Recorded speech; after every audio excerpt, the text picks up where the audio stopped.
By now, you've given language to your loss. You've come back to your body and mapped what's alive in you, even amid the confusion. Today, we do something most men never do.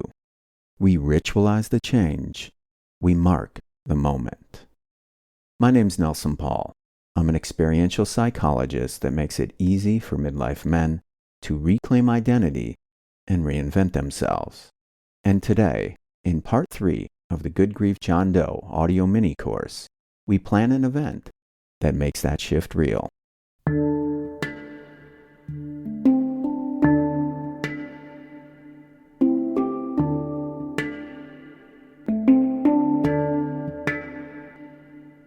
We cross thresholds every day, but how often do we actually pause and declare, that part of me is done, this part begins now?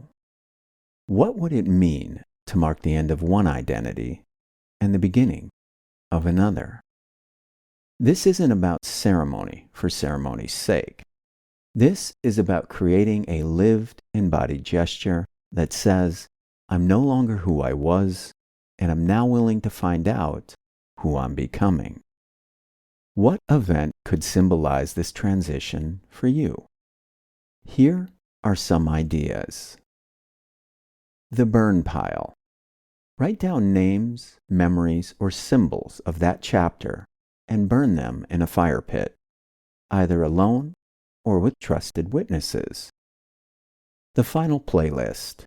Create a playlist of songs from that era of your life. Listen to it start to finish on a long walk or drive. Then delete it. The office box. Clear out an old office or workspace. Box the awards, the nameplates, the business cards. Thank them, then store or let them go. The field visit. Stand on the field, court, or track where you once competed. Spend a few minutes remembering, then walk off without looking back. The road back. Drive a route from your past. Park, sit with the memories, then take a different way home. The quiet table. Dine alone at a spot you once shared with someone special. Order their favorite meal or drink. Toast them silently, then leave. You can get as detailed or as elaborate as you wish. Here's an example from my own life. Many years ago, I skied competitively. One Friday in late March, at a place called Stratton Mountain, I achieved what had been a lifelong dream to that point. I won a U.S. national championship in my particular event. Again, that was many years ago. So obviously, I'm not the guy today that I was back then. But it can take a long time for a world-class athlete to fully digest something like that. I mean, it's a little bit like that captain of the high school football team. He's now 32 and working at Foot Locker, yet he still wears his leather jacket to work every day. Yeah, it's a little bit like that with any athlete that's ever spent time on a World Cup tour. Yet, as you probably know by now, midlife has a way of knocking us on our ass.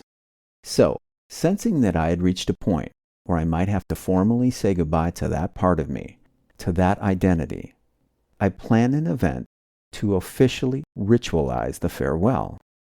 And it was powerful. Here's what I did. I dug up an old DVD of the event, which aired at the time on ESPN. Then, held a funeral of sorts.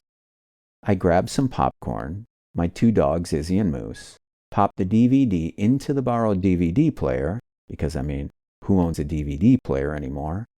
And we all 3 sat upon the couch together and watched the entire 30-minute ESPN recap coverage. I watched this kid of 21 lay down the run of his life and pretty much obliterate the rest of the field. I won the event by almost 3 points. That margin of victory is insane. It was utter magic. It was me at my physical peak destroying the competition, albeit in a pretty obscure event that doesn't even exist today. Nonetheless, that's not the point. The point here is, once upon a time, that was me. The TV coverage ended with the cameras panning out to yours truly, standing atop a U.S. Nationals podium, smiling ear to ear and thrusting a ski in the air as a salute to the massacre. And that was it. That was the last I saw of that guy. I even burned the DVD after that viewing. Now, you don't have to go to these extremes. You just have to answer the question, what gesture would mark that I'm choosing to live differently? Don't overthink it. It doesn't have to be perfect. It just has to mean something to you.